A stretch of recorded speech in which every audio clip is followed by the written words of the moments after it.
So she just sent them back empty with a with a post-it saying, "Sorry, I don't understand what I have to do," and then a smiley face. And then they never bothered her again. I honestly don't even understand how that works. But I would consider true power instead of true wealth is being able to solve a problem by texting a guy.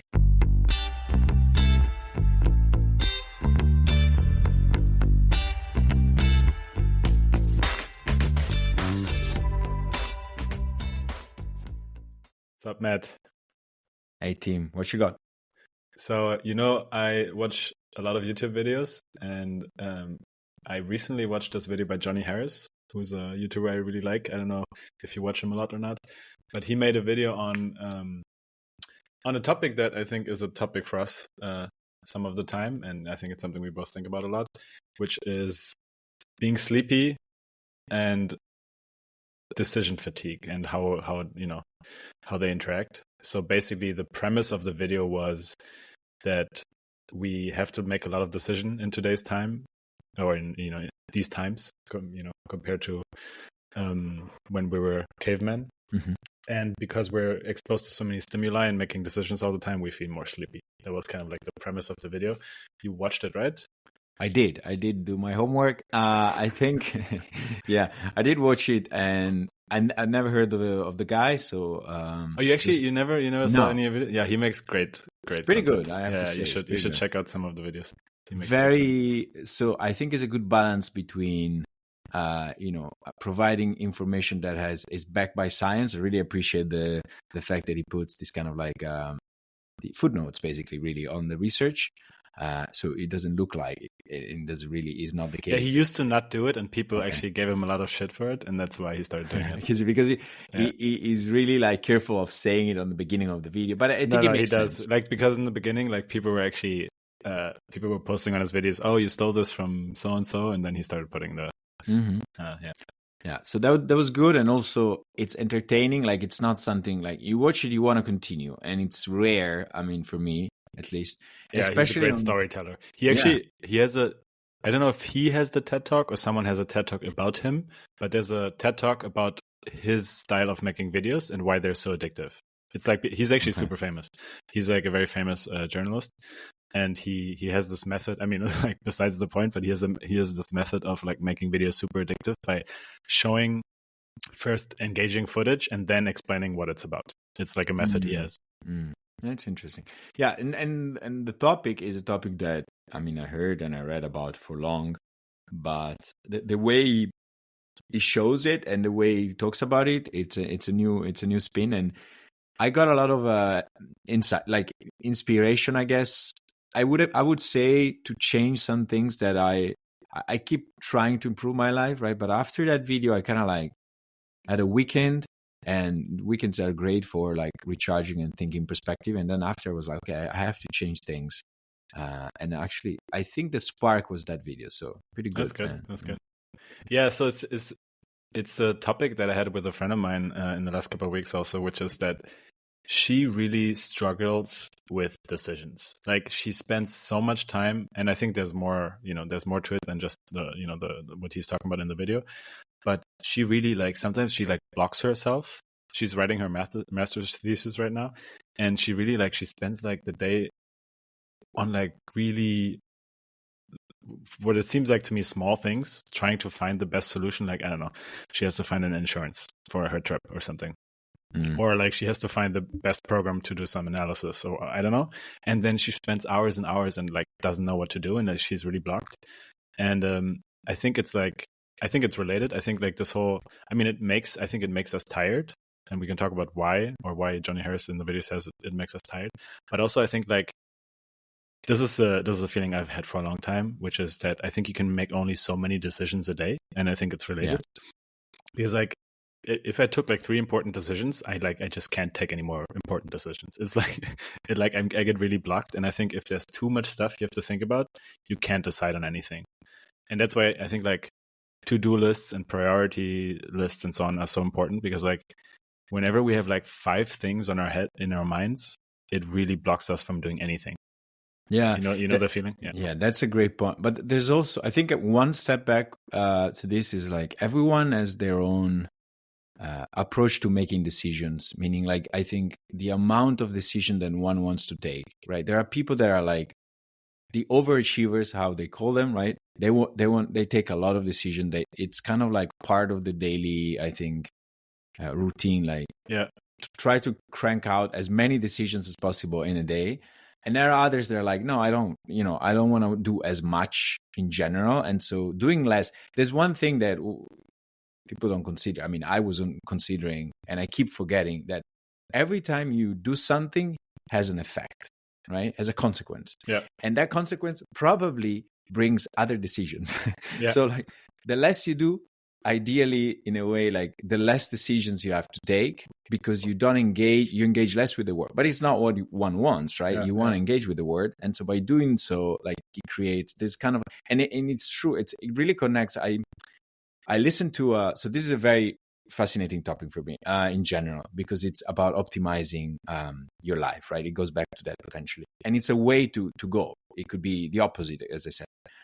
To try and like going minimal and then reducing the kind of the quantity already of decision. Yeah. But I was listening to this TED talk of I think it was a journalist that was saying his focus was more on like the important stuff in life, the important things in life, and how the urgent and the emergencies that pop up every single day for things that are actually not urgent or not important. They feel urgent. Yeah.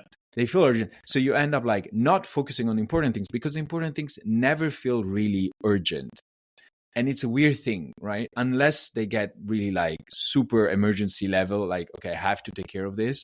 But yeah. So, which book was the four quadrants from? Like the urgent, important, urgent, not important. Is it Getting Things Done? No.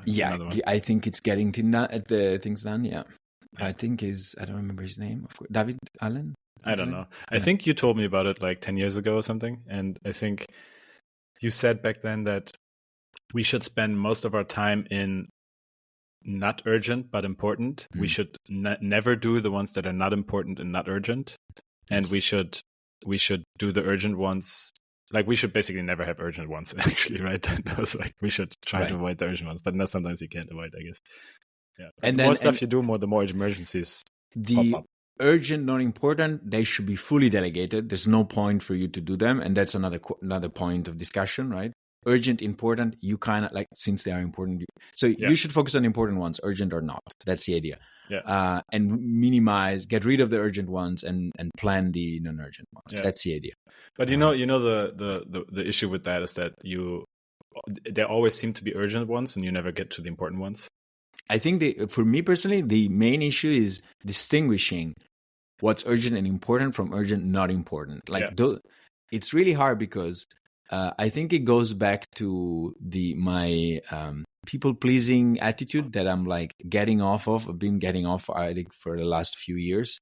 But part of me still, you're getting off on pleasing other people.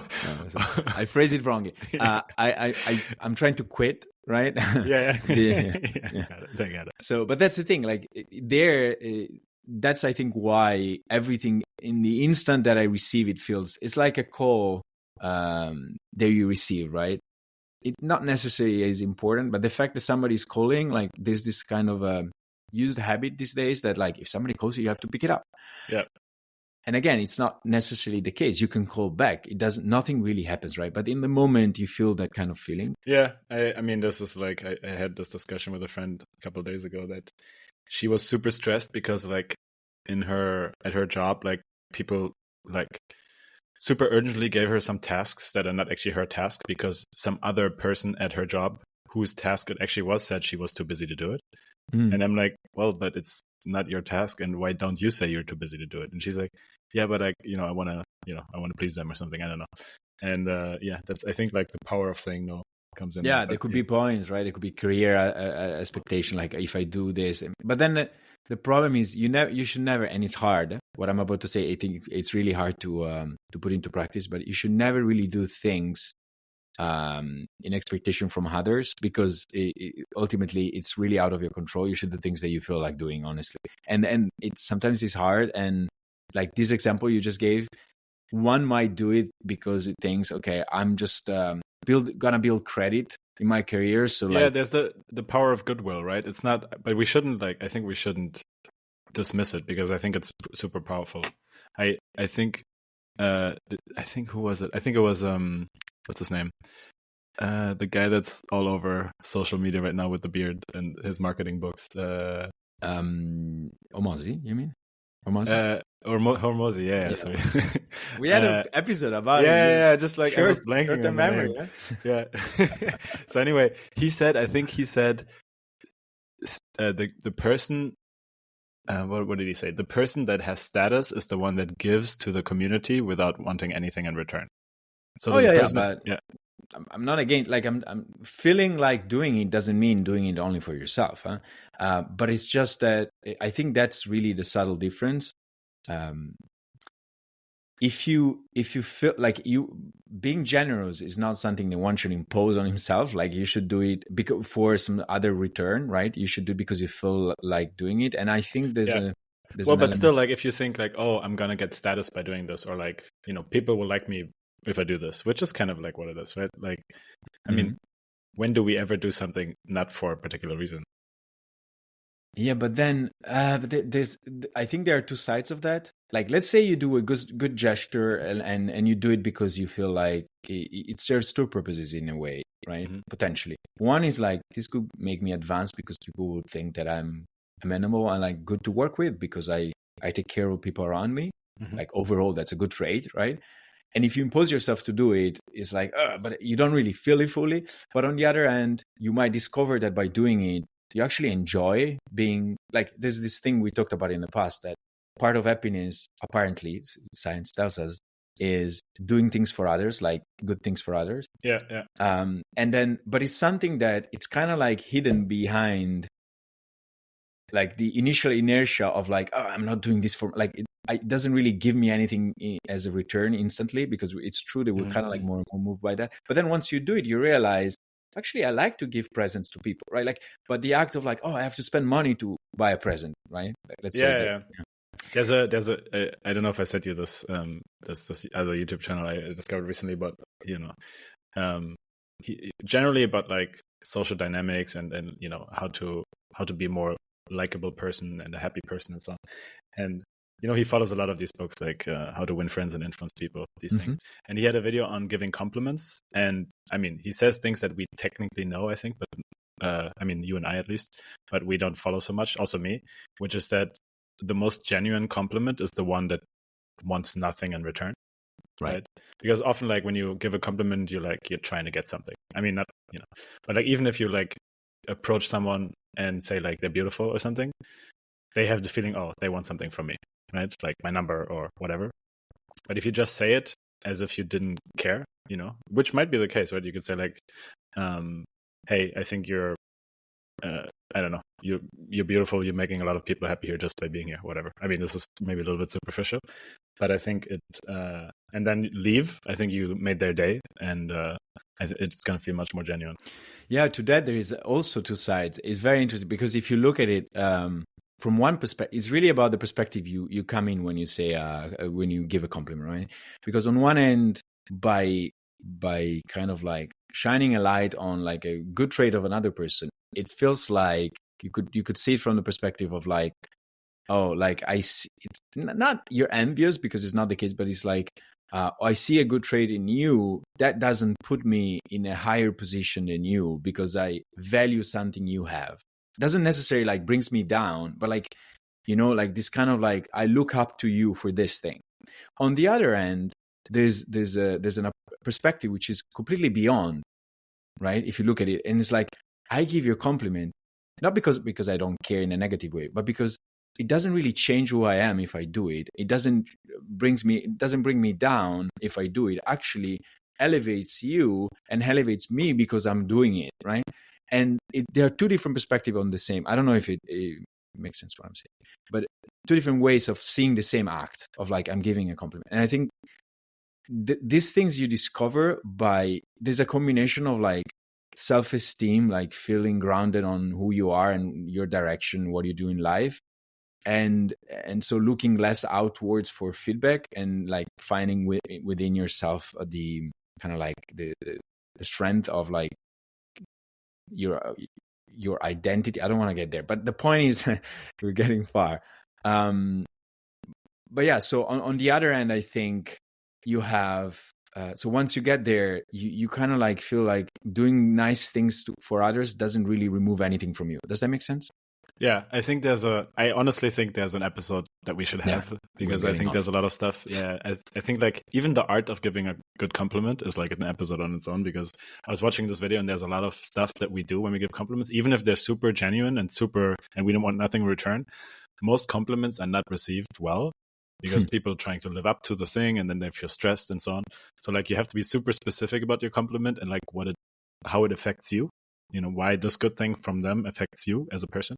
But anyway, which gets things even more complicated. I wasn't even thinking about how a person would react, but it's true. Some people get actually shy because of a compliment. There's exactly. And I think if you're very specific and say like how this made your day better, I think this is, anyway, let's move. Going back to decision, but that's also part, like, but this is a good, all this is a good example of like, if one focuses on, so norms that are around us, like the societal norm, like society gives us this kind of norms you can follow partially, fully, right? Besides, you don't, if you don't get against the law, there's a bit of a flexibility, right? And I think those are an added bonus on decision fatigue, right? I think he talks about it in the video, how you're expected to do things and a million things compared to how much you were expected to do in history of humankind. I agree. There's one thing that I wanted to mention, because you kind of touched upon it when you were talking, which is noticing when something is really urgent and important is not so easy, because things appear a certain way when they appear, and they stress you out and you feel like you need to deal with it. But oftentimes you don't need to deal with it at all. And there's this I guess is it from Taoism or Stoicism? I don't know. Maybe it's Wu Wei. I think it's Taoism. But I think both of them say it probably. Like, oftentimes you don't need to do anything, and it feels like you really need to do something, but actually most outcomes are not decided by you, but by chance. So you think you need to react to something, but usually many problems that arise solve themselves. This happens so many times, and it's actually crazy. Like, things suddenly appear and they seem like an emergency, and you think you need to deal with it, but oftentimes when you do nothing, they disappear. But you can't even think of how they will possibly disappear, but often they just disappear on their own. And it's kind of crazy. Like I try to do that sometimes. I'm like, I just allow myself not to think about it. But it also, you have to let it not stress you, because if it's there and it will stress you, you should try to solve it, like just to get it out of your brain. But if you know how to not let it affect you, oftentimes the problem will just disappear on its own. Yeah, it depends if it's something that, but I agree. Overall, I agree. I think that requires, though, a kind of like a series of like time to focus on the thing and decide what to do about it, which again, like in a hectic situation. So the two parameters here are, there's quantity, too much of everything, and so also stimuli, and one has to take the time and evaluate each stimuli. And on the other end, there is a problem with this reiterated effect of a lot of stimuli, and the fact that we have limited energy, and during the day, and during the week, and during the month, and everything. And so, like, recovering from it, right? Decision fatigue is a problem dictated by the amount of decisions we have to make, and a part dictated by your personal, like, energy hygiene, let's call it, right? And I think that's that. There's one thing I'd like to mention. Today I was reading a few tweets, and I get this kind of newsletter with like the best 5 tweets. They're not really best. I mean, they're entertaining, fun, and like they make you think. From, I think, one of the producers of the podcast, My First Million. Shanpuri, I think. Yeah. And so and in one of them today, he framed it like this. Like he took this tweet and it was about like true wealth, but I would consider true power instead of true wealth, is being able to solve a problem by texting a guy. A guy like or something. Barney Stinson, right? He always has a guy. Yeah, something like that. Or it was like the amount of like guys you can text to solve your problem. So, and it's funny because it goes into this, right? In this concept of there are some things you have to do and some things you can avoid to do completely because and that might require focus. And there are some things that you can or should delegate. And I think the ideal scenario is where you kind of find the right match where somebody does a thing but that's jujitsu, I think, in these terms of like trying to find a great match where somebody does a thing that you need done and they want to do it, enjoy doing, or something like that, or they help you doing it. And on the other hand, you in return do something for them, right? This kind of like exchange. Yeah. Which, by the way, is nature of economy in a way, right? Yeah. Yeah, it's just that I think a lot of problems don't need solving, even though we think they need solving. There's an extreme example. You know how some people, these people that they seem like super lucky. They never do anything, and like somehow like their problems just disappear. But I think it's an attitude. So I have this friend. She's actually, I think it's the craziest. Like I think she has pretty strong ADHD, and she's like, her brain is all over the place. But somehow it always works out for her. It's kind of crazy. So there's this example that I think is there's two examples that are really funny. I need to tell her that I'm going to tell the story on air. But anyway, one example is that when we were living in New York, she was living in New York. That's where I met her also. She, I think for like 3 or 4 years in a row, she just refused to do her taxes. Like she had to do them, but she just never did. She just she got the notices. She never replied. She didn't do anything. And after like 3 years, she got super stressed. Like I think it's like also probably an ADHD thing of like getting stressed with these things and not being able to do anything about it because you get so stuck. And she decided that she's gonna, because she found it so complicated to do a tax return. Like she didn't understand like the documents that she needed to fill out and stuff. And like, she was a student, so she didn't have money to pay someone for it. So she just sent them back empty with a post-it saying, "Sorry, I don't understand what I have to do," and then a smiley face. And then they never bothered her again. I honestly don't even understand how that works. And she had a similar thing, like when she moved back to Spain. I thought it was really funny. She, I think she was like, she was doing her PhD, and in Spain you're supposed to do like some classes. But she thought it was like in the United States, because she did her PhD first there and then she continued in Spain. And then apparently like the classes are obligatory, and she was already doing her PhD for like 3 years or something. And then someone told her, "Oh, did you hand in all this work, whatever?" And she said, "What do you mean? Like, I'm just working in a lab." And apparently like for 3 years, like she was supposed to go to some classes and take tests and stuff, and she never did. And like, most people would freak out, but she somehow went to her advisor, and then then they're like, I have to be careful what I say, but then they like faked her like classes, and like she just filled out some stuff for her, and like the problem just went away. So I mean, it's crazy. Yeah, I guess it's bold enough. So these things, and not bold on purpose. That might also be a part of I think why just because she's like she's so like nonchalant about not wanting to deal with stuff, that shit just disappears. Like her problems just disappear.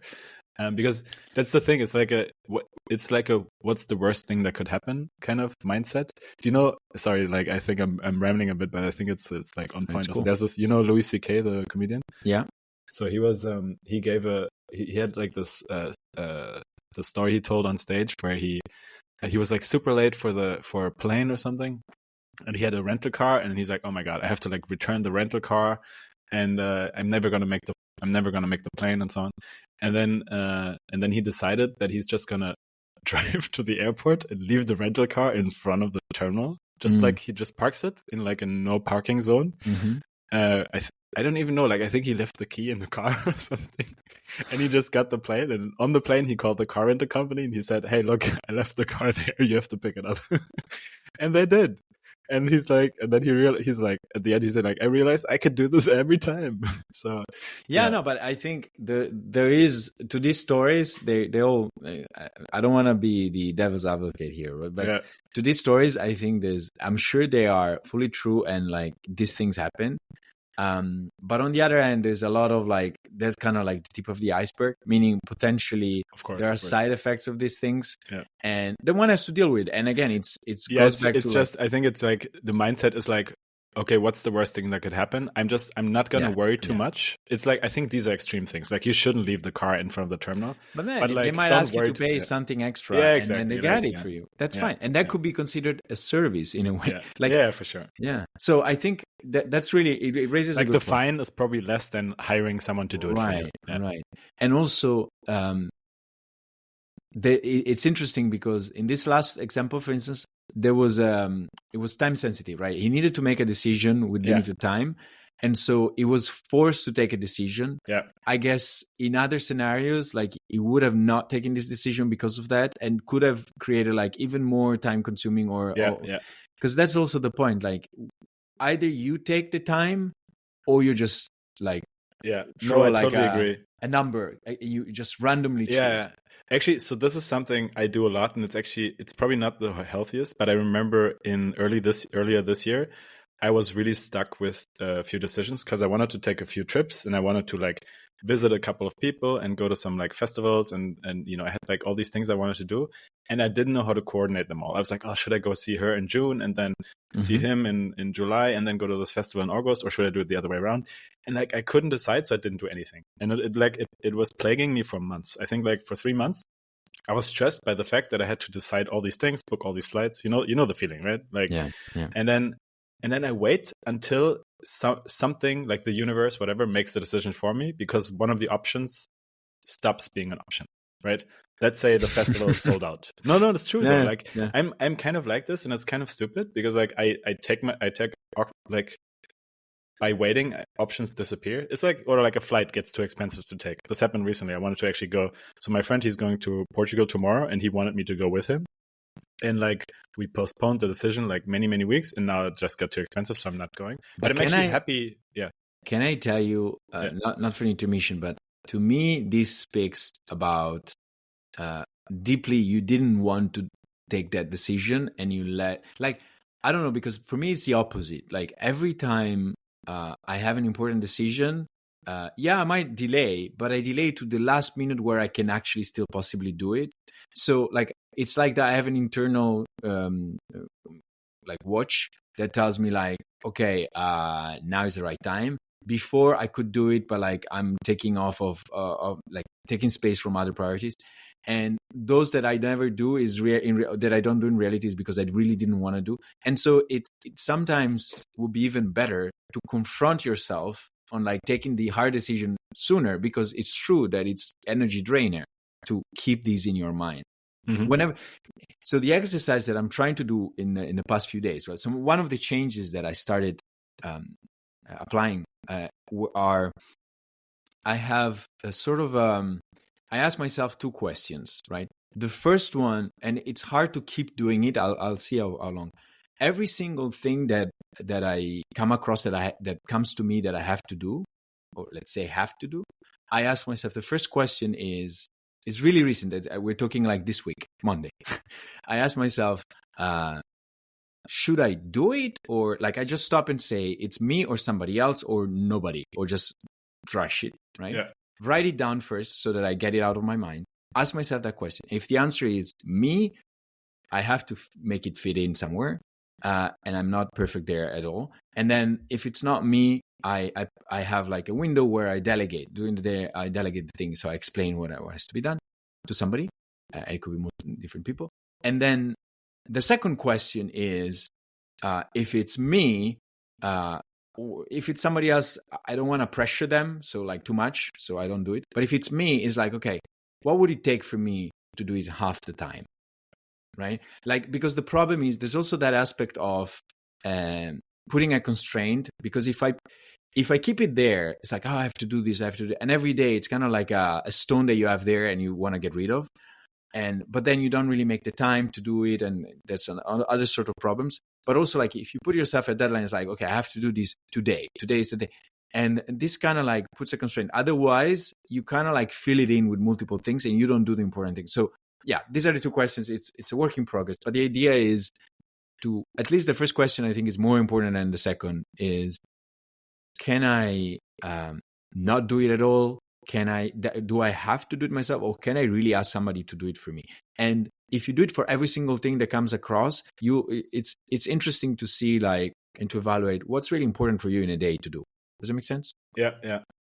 I think so. A lot of just to cycle back to the original kind of topic, and I think where this all fits in. So I'm trying to organize our thoughts a little bit.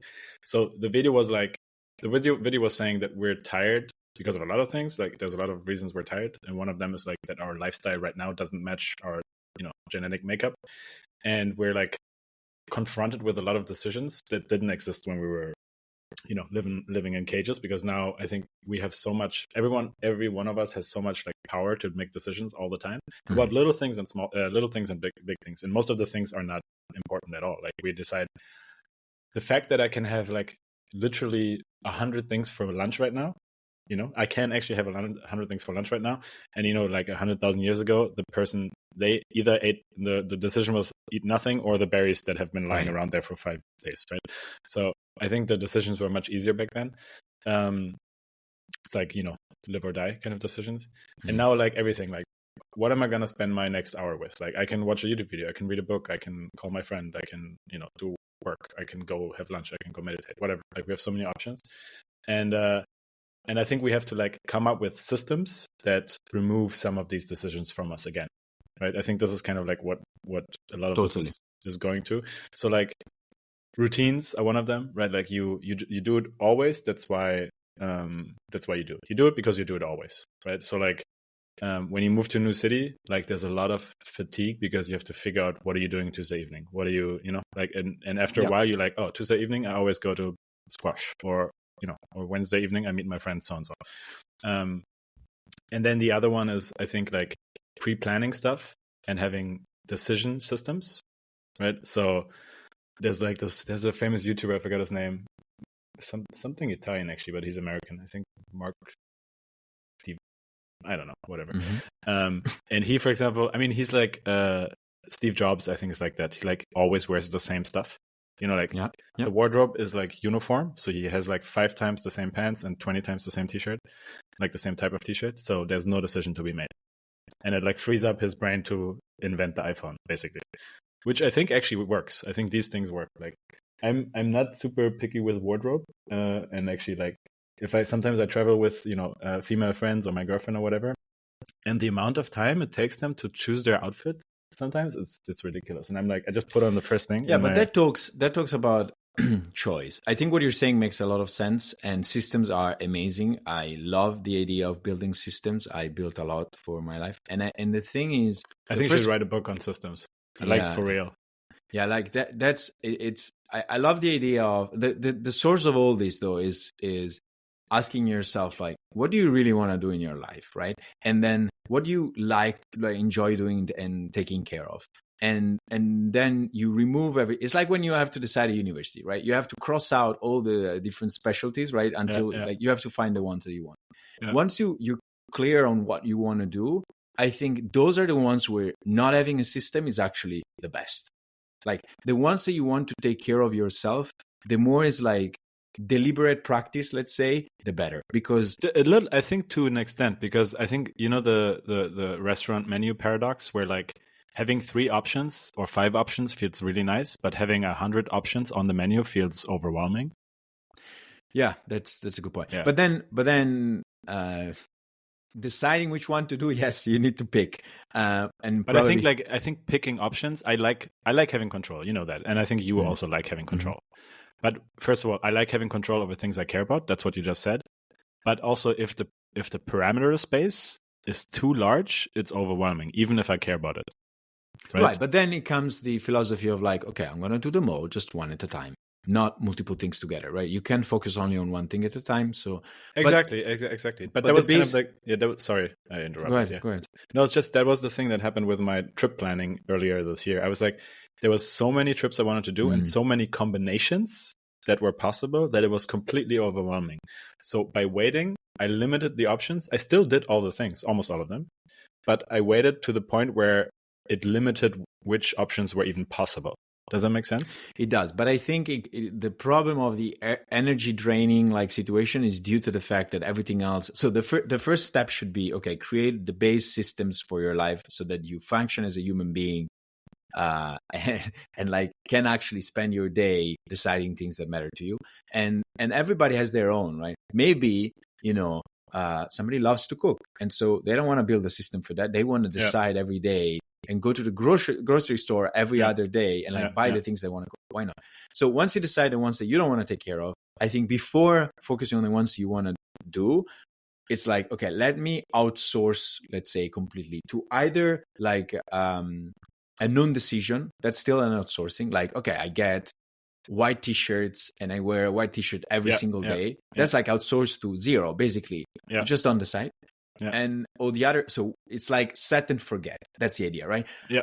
Or the set and forget of like, okay, somebody or something automatically does this thing for me so that I don't have to decide. I think what he mentions in the video of like meal planning, there's a ton of effort into it, which I'm not sold in. Like, no, does that make sense? Yeah, no, for me too. And I think in general, I think it's the meal planning thing is like there's a huge upfront setup cost, right? But it like liberates a lot of time afterwards, both in terms of 1 week, but also in terms of, I think if you've done it for a few months, it gets easier and easier to do. But it's true. I would never do it. But I know people who do it and I think they're happy with it. But I find it so hard to like spend 5 hours pre-cooking everything for like 7 days. Right. I mean, if meal planning is you find one of those services that they cook the meal for you, then that's a good meal planning, right? And or you find a mother that does it for you. Right. Or like a housekeeper, whatever. Did I tell you, sorry, this is like a tangent, but did I tell you about my Korean roommate in New York who had his mom send him a huge box of food she cooked from Korea once a month, like a huge box. I love it. Yeah, she cooked for him in Korea and sent him a box for like, I don't know, several weeks of food. That's a great example of like the I think it's the perfect combo, perfect match when somebody does a thing for you that really wants to do. I'm sure that I don't know him or his mom, but like I'm sure that like she loves the idea of like him eating healthy food that she knows about and everything. And it's also a way to take care of him like from afar. And then he enjoys it also. So that's fantastic. It's hard. I mean, I would take it if a Korean mom somewhere wants to cook me Korean food that is vegetarian and send it to me. I'll give you my address. It's actually a very Italian thing. When very Italian. Somebody goes abroad and like lives abroad and then comes back home for a while, like they fill their luggage with like Italian food. And then, like, they generally like have to board it because you can't really bring it in. Yeah. So that's. I mean, this is also a tangent, but all my Spanish friends, when they came to New York, they always brought like jamon because like they, like there's no good like ham, like Spanish ham, and because it's technically illegal to do, they have like magazines and books, and they put slices in the magazine. You know a lot of people that do tricks. No, I'm kidding. I think actually one of them is the girl I was referring to. Okay, okay, so it comes from the same source. But honestly, I think like creating systems is beautiful when they work. There's also an issue to be considered that when a system breaks, you have an emergency situation sometimes because you're not used to take care of the thing and. But then if you might take. Like disclaimer, but if you want to like have big achievement on something, you need to avoid taking care of other things. There's no way you can, but that perfect balance is paralysis because you have to juggle so many things that you are like for sure. And also I think like the whole fear setting thing is helpful because, so for example, this is a good example because my friend, she had to write her master's thesis and she was procrastinating because she was trying to figure out her travel insurance and it took her forever to do it.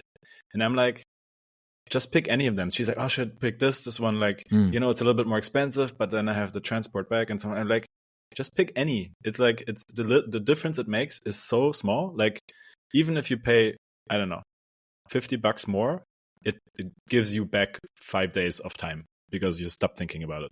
Because she's been thinking about it for days and she could write her thesis. And it's like, just pick any. And it will be good enough, I'm sure, You know what this makes me think? Like how really like one of the power of AI when they will be widespread, like Jarvis style usage, where like you have an assistant, like an AI assistant, is that we already trust it, right? Like maybe too much, and so we already we'll trust the decision making of the AI. And so I think this will increase a ton productivity because people will that they are undecided. They're like, okay, let me ask the AI, and For sure. I which already has a do. lot of side effects potentially, right? But then yeah, I think this is gonna be like improvement on productivity. Then the point is because the problem with all this is like, okay, this is bringing you to maximize, like thinking about systems, thinking about okay, let me outsource the things that I don't want to do. It requires initial effort. There's a lot of initial effort to set these things in place the way you really want it. And one thing I notice is I try to maximize. So I'm in this group. Is that I go in phases. There are moments in my life, like take a year, right? Months. There are months where I'm like deep into the task by task and like juggling between one thing the other, and I don't take the time to reflect and think, okay, maybe I should change this little thing that has an effect, a bigger effect, right? I improve this thing on my life, I change this, and then I have moments where I actually do less and I focus on investing in this kind of like systems thing. But then again, there is a completely different approach, which is closer to what you're saying of the Taoism, right? Which is, you know what?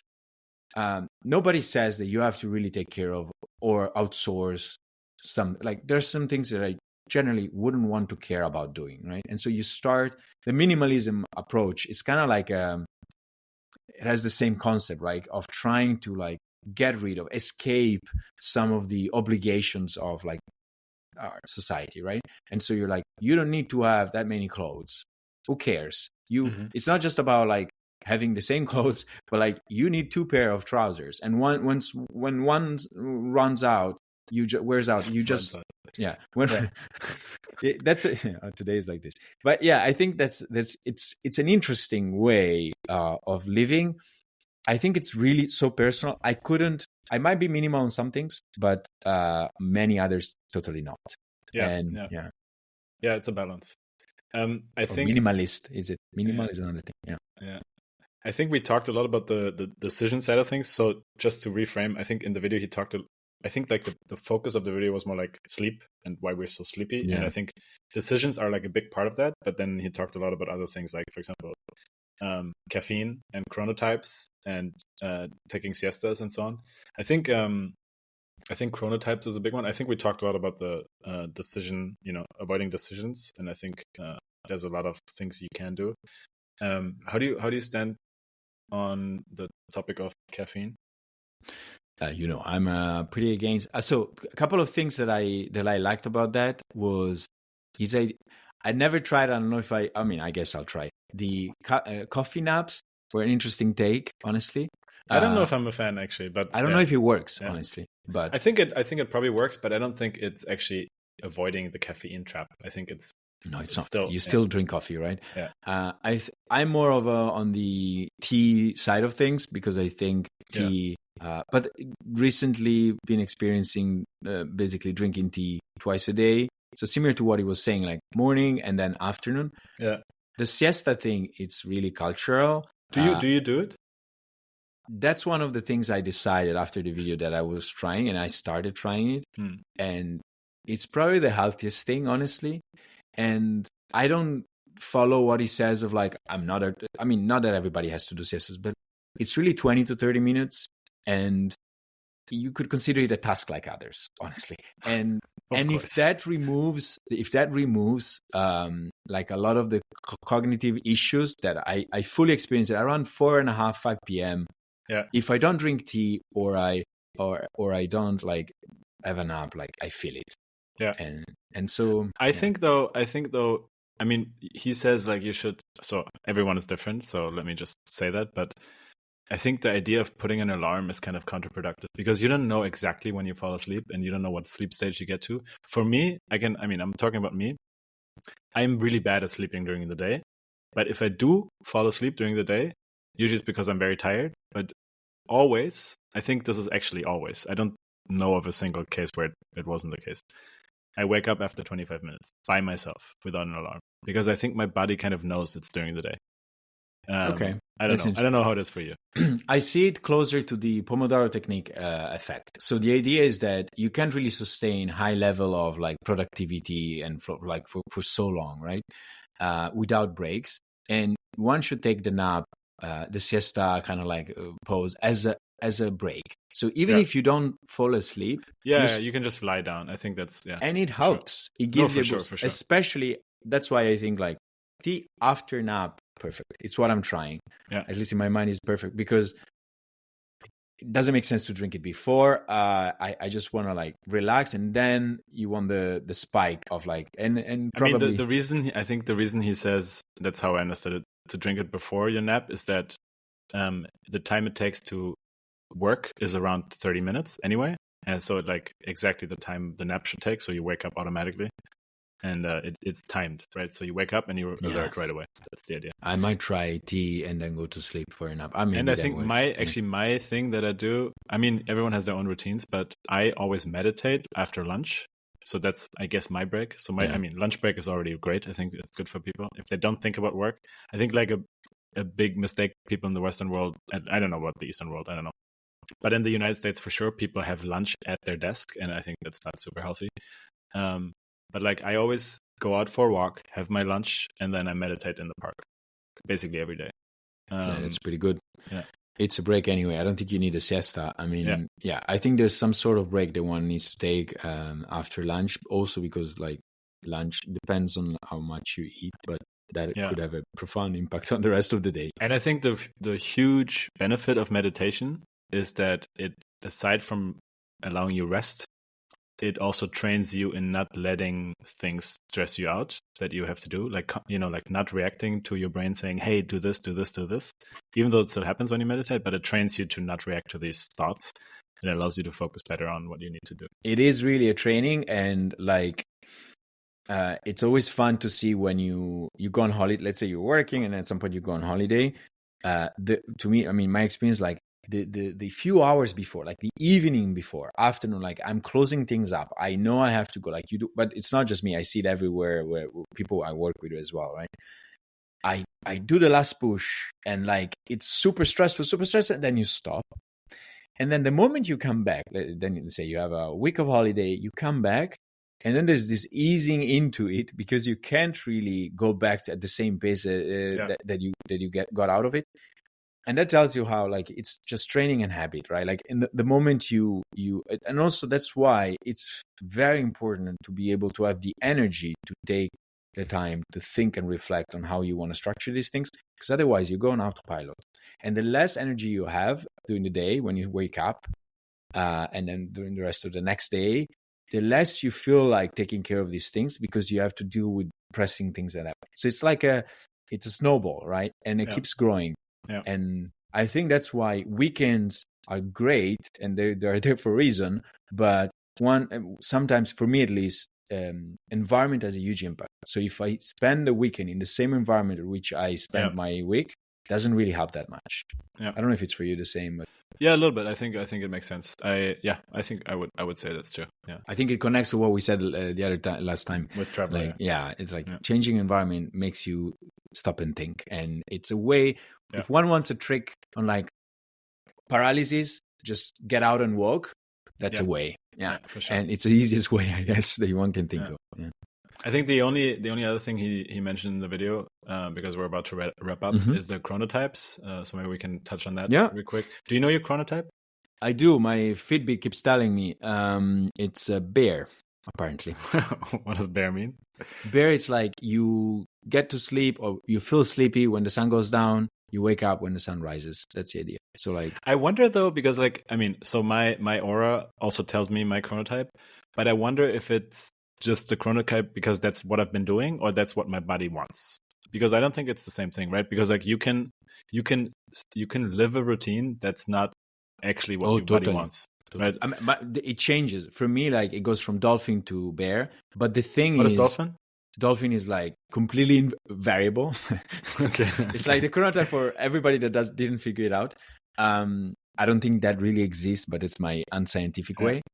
But I think in a way you feel it yourself when you're in the right like regime, right? In right chronotype. So yeah, to some extent, but I think so. I barely ever go to bed before midnight, and I think my current routine is more or less midnight one or something.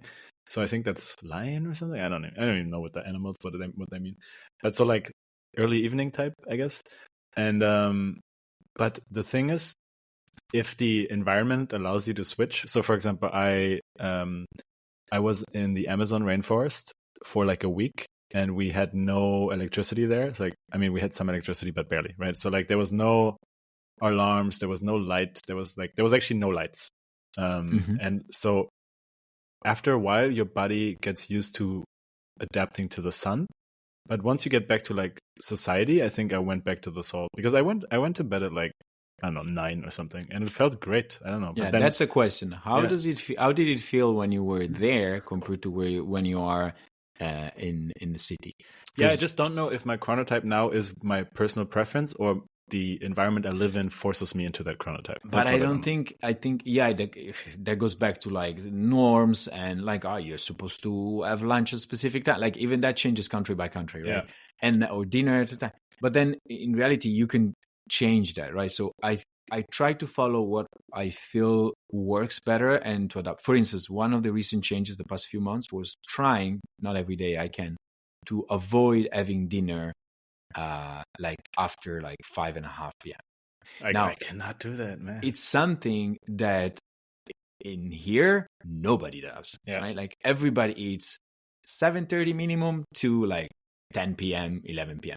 Crazy, Yeah. crazy. Because Spain me, is the right? craziest for me. Yeah. I think it's in Spain, even the kids eat dinner at like 11 p.m. The little kids, Right? It's crazy. And here, I think all the little kids are in bed at 6. but that's the thing, right? Like I'm trying to do that because I noticed that it works better. I simply sleep better. That's already a signal, right? And Yeah. and I to mean, do that, yeah. that changes. It means that I shrink. Like basically, I eat sometimes twice a day, breakfast and late lunch, and that's it. Yeah, I think, I mean, I want to do that, but it kind of like it goes against two other things that are important to me, which is one, my social life, because a lot of the social life just happens in the evenings. It's just the way it is. I think it becomes easier if you have a set environment where everyone's like you, but it's not the case for me. And the other thing is I'm actually trying to gain weight because I go to the gym a lot. And like I just need to eat a lot. So like I if I haven't eaten for 5 hours, I get really, really hungry, one. And I actually also, my brain tells me, okay, if you don't eat now, you're gonna lose muscle. So like I'm telling myself I need to eat more. Yeah, that's. But the social aspect is really important.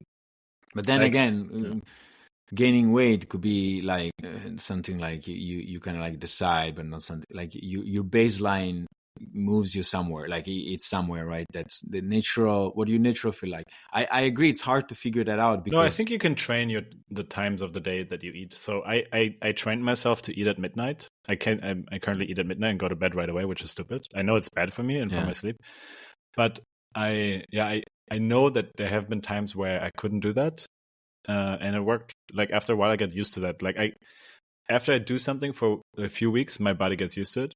It's the same for like when I'm hungry, when I go to the bathroom, even that, right? Like, so jet lag dictates that a lot. So for example, if I come back from another continent, usually I need to go to the bathroom at the time I would have gone there, even though it's like super inconvenient time here. So I think my body gets used to everything. That's where it was. But I think the problem is, yeah, it might, but then you experience like you. Let's say take the Brian Johnson diktat of like everything is should go around sleep. Sleep is the most important thing in your life, right? I do agree. If that's the case, then it's like, okay, when is the best time for you to go to sleep and to wake up?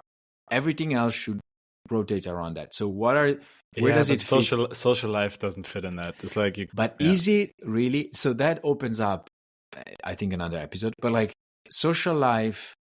Like there are a lot of ways to have a social life that don't include getting out when the sun is down. And I don't think that, I mean, that doesn't, as though everything, it shouldn't be a law, like, you can't go. But like, it's, if the majority of your days you don't do it, like potentially just saying during the week, your social life is during the day, on weekends you go out, it's really good enough potentially, right? I mean, not for the activities I'm doing, sadly. Yeah. Yeah, that's But we're actually trying to change it. Like locally in the community that I'm in, the dance community, we're trying to have so there's like dance socials that are usually like the international ones. It's crazy. They start at midnight and they go until like 7 in the morning. So it's like I just went this weekend and it destroyed me completely. But here locally in Berlin, we're actually trying to now do them in the late afternoon, early evening. So you can go home at like 8, 9, which is nice. Perfect. Much better than, I mean, usually they go until 2 a.m. or something. So yeah. So I think people are becoming more aware of the whole like sleep hygiene thing. So it's becoming more mainstream, which is good. Yeah, I think it was like, if you think about it, back then we weren't alive yet, but like it was, the hours were very different. Like people were actually eating earlier, they were going to sleep earlier. Then like a lot of things pushed this. Technology. I mean, I remember TV, like movies in TV, like the first good movie of the evening used to be around 8 p.m. in Italy. Now it's 9:30. Like that tells you already, like why? Because advertising can go on further if it's simple as that, Anyway, I guess we can wrap it up here. Yeah, that was a good one. Sounds good. So yeah, thanks, man. Thanks. Later.